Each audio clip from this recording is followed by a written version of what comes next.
people make with moles is they look at this number and they think that's the amount of moles that we have.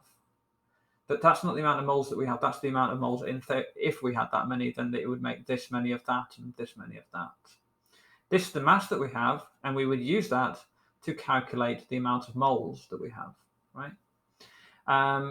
So how would we? So we need to start off by just saying how many moles of aluminium oxide is that. So the other thing to be really, really careful of whenever you're doing these questions is to, when you're writing down, making notes of like, what is the molar mass? Make sure you write down the molar mass, or what compound or what substance you're referring to. So you, that all down in my paper. So the molar mass of aluminium oxide, we wouldn't just write MR, we'd say MR of aluminium oxide.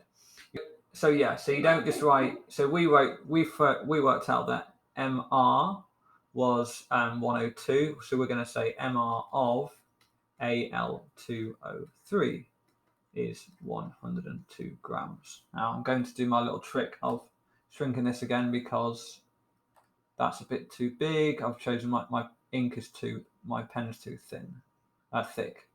So that's important, right?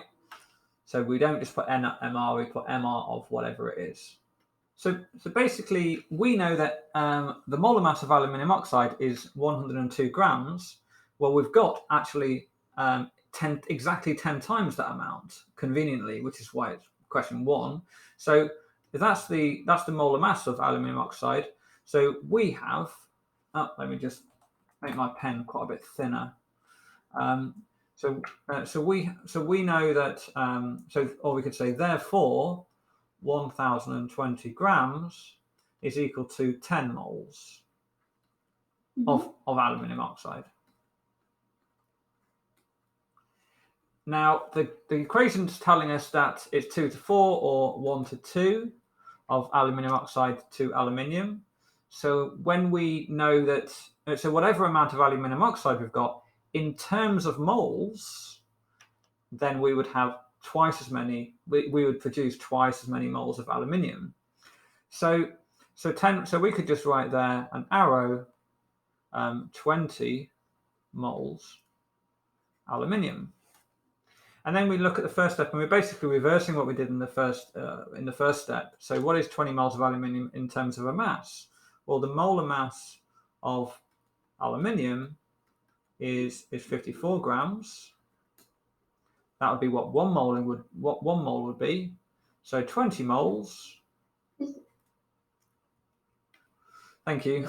It was 54 from when it was AM. Yeah, that's why I've got 54 in my head, because we worked it out from that bit up there. So yeah, so it's actually 27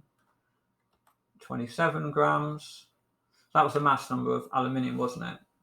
So yeah. The molar mass of aluminium is 27 grams.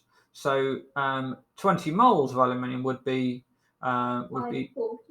Yeah, 27 times 20, which is 540 grams, and that's the answer to the question.